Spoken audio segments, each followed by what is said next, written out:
फैसला बलूचिस्तान के अंदर उस पर अमल दरामद होता है। आज मैं आपके दरवाजे पे आया हूं, आपकी धरती पे आया हूं। मैं भी एक बलोच सरदार हूं, एक आम बलोच हूं।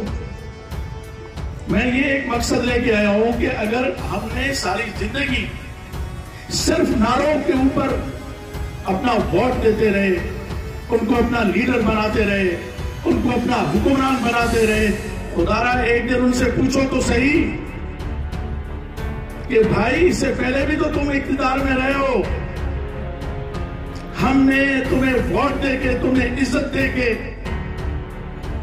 बलूचिस्तान के तख्त कोयटा पे बिठा दिया, उसके बाद आपने बलूचों के लिए क्या किया? मैं आपसे पूछता हूं कि हर वक्त इनका ये रोना रोते हैं कि बलूचिस्तान के हकूक गजब हो गए, बलूचिस्तान के वसाइल को लूटा गया, बलोचों को पसमानदा रखा गया। मैं सिर्फ एक बात आपसे आज सवाल करता हूं कि कौन सा बलोच सरदार नवाब इख्तियार के ऐवानों तक नहीं पहुंचा है? कौन वजीर आला नहीं बना है? कौन गवर्नर नहीं बना है? कौन इस इख्तियार का हिस्सा नहीं बना है? अगर ये पूरे बलूचिस्तान को तरक्की नहीं दे सकते थे, खुदा की कसम अगर ये अपने एक डिस्ट्रिक्ट को, अपने एक जिले को अगर बना के चले जाते तो आज बलूचिस्तान इस पसमानदगी में ना होता। ये तो इतने नालायक हैं कि अपने एक एक जिले को भी नहीं बना सके। ये क्या बलूचिस्तान की तकदीर चेंज करेंगे? क्या बलूचिस्तान का मुकद्दर चेंज करेंगे? इस धरती को कब आबाद करेंगे? ये कभी भी नहीं कर सकते। अगर आबाद होगा तो उनका घर होगा, अगर आबाद होगी, तालीम याफ्ता होंगे तो उनकी औलादें होंगी। आप नहीं होंगे, आपके बच्चे नहीं होंगे।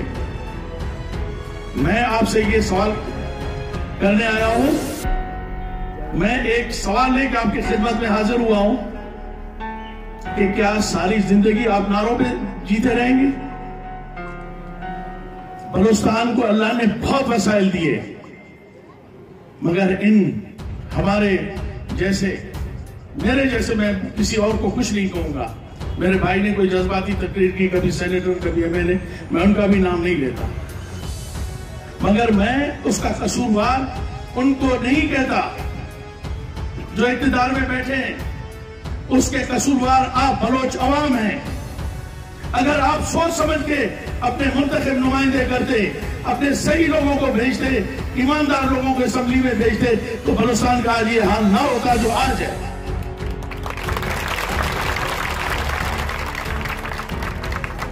जैसा कि आपको इल्म है कि 2 साल पहले मैंने पीटीआई ज्वाइन की, तहरीक इंसाफ, मैंने उसमें शामिल हुआ।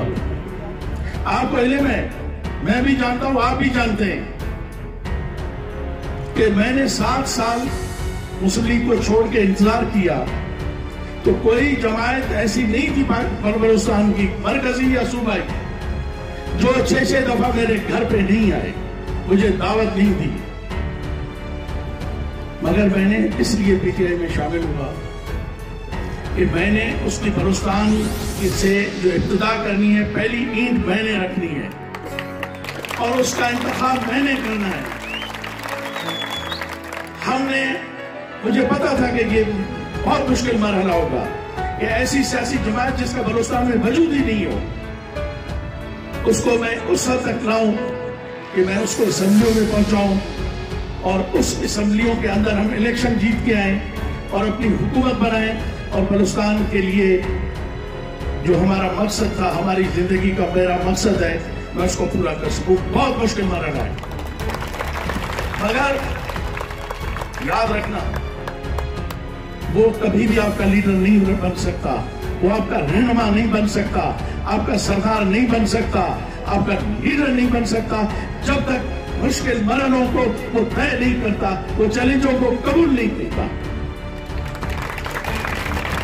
मैंने ये चैलेंज कबूल किया है, मेरी ख्वाहिश होगी, अल्लाह ने मुझे बहुत कुछ दिया है, वो सरदार, वो नवाब, मैं उनसे सिर्फ एक बात कहता हूं, आपसे मैं एक बात कहता हूं कि उनको 30 साल 80 में भी देख लो, कि वो उनकी क्या हालत थी।